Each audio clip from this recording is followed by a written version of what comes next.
We're talking with Nick Wood. He is a bass pro with a lot of success at Lake Shasta. I want to kind of shift gears right now. You're fishing the BAM Super 60 this season. BAM's got a really interesting format. They take weight, they take numbers caught. Tell me, how does that play into the strategy? Have you figured that out? Got a good feeling on that yet, or how does that all work out? Um, yeah, I think I do have a little bit, which just with the past with when I fished Apex, Right. so I've got a few years under my belt of strategizing with it. It did change a little bit this year. We took on a lot more anglers. Where in the past we were in a field of about 40, now we're 69 to 70 anglers. So it's a little bit different. I, yeah, as far as strategy, depending on the lakes that you go to, my strategy at Don Pedro was I wanted to try to go through numbers, but put myself in an area where if I had with the potential of catching quality. Well, I went down there during the before the off limits, and I found an area that I felt like had the quality and the numbers. Well, as the season, those fish kind of got a little bit more into the spawn. And I spent a lot of time the first day, trying to target the largemouth. And I really shot myself in the foot. I wish I would have adjusted quicker.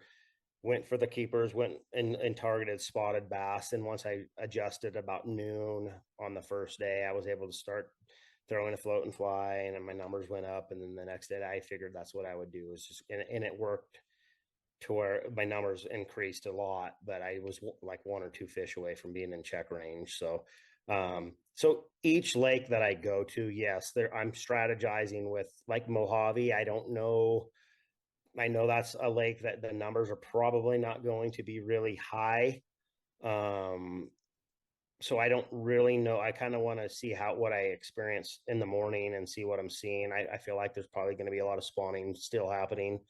So I got a couple of things that I got to really pay attention to. I feel like the second day of the event's probably going to get canceled due to wind. I'm hoping it doesn't, but I think that so I got to kind of have that in the back of my mind to adjust, and not put myself in a bad position doing one thing or another with what I feel like with that second day being potentially canceled, because going to Mojave, you got a high percentage chance of having the day Oh that yeah. you're going to lose because of a wind.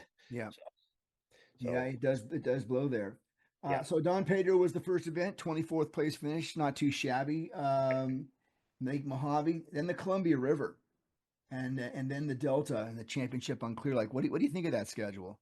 I like it. I like going to the Columbia River. I think we're going there pretty good dates. Mojave, I think will be okay. The Delta, I'm not a big fan of the Delta. I've done okay at the Delta. It's in the fall, so I'm just going to try to keep my head above water. I'm really looking forward to Clear Lake. I'm going to spend a lot of time down there. John Pearl is my old traveling partner, and him and I Wow. are, we're gonna work together. And he said, just kind of just get me dialed in of what I need to be doing before the off limits, and just spending. I want to put a lot of time in going down there and just that lake change is seems to be changing a little bit more, and just try to get as much information and knowledge of the lake. So I obviously couldn't ask for a better person to help me out, than Yeah. John Pearl or Yeah. Gary Collins. They're good close friends of mine. So um, just try to work down there and figure out what I can do and put my hard work in. And then I just got a busy fall because I leave to go to uh, La Crosse, Wisconsin for the Bass Federation with winning the one bass. So I'll go back there and um, in the fall also to hopefully try to make it to the Bassmasters Classic. Yeah, that's right. That's something I should have talked about. That's from your win last year. Correct. You qualified for the Bass Federation Nation Championship this year. Yes. Um, that'll be an interesting fishery. Yes. Yeah. So I'm looking forward to that. So after the Columbia River, my plan is Cody Meyer and I are so his last elite tournament is going to be at La Crosse. So, I'll be finishing up at the Columbia River. So my plan is to fly there on Monday morning after the Columbia River, hang out with him for a couple of days because he's done for the Elite Series and he's had a lot of success. He's had a lot of top tens in there, and just learn the area, learn how to navigate it, and just I know it's a dangerous area to fish. The guys are ripping lower units off Yeah. all the time, so it just kind of navigating it and not having to waste my time. Learning to navigate to areas versus fishing. I can just kind of get around and show me what to, show me some stuff. So I'm going to put a lot of hard work into that one also. Reason number 16 why your next boat should be a Camus. Up on pad in under 5 seconds. Because of our center run fuel tank, extra wide running pad, and stepped up hull, your Camus boat has the fastest hole shot in the industry. Up on pad in under 5 seconds, you better believe it. Check us out by going to camusboats.com. Ducket Fishing's Super Sound Topwater Walkers. This might be the loudest topwater bait on the market.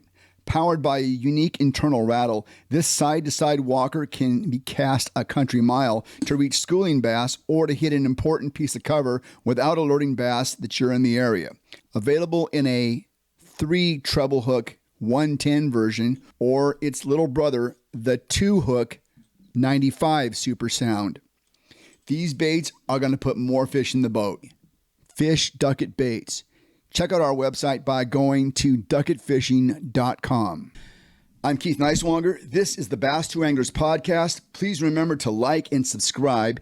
If you'd like to reach us, please send us a direct message on Instagram at Bass Tour Anglers Podcast. Take care. Be safe. We'll talk to you next time.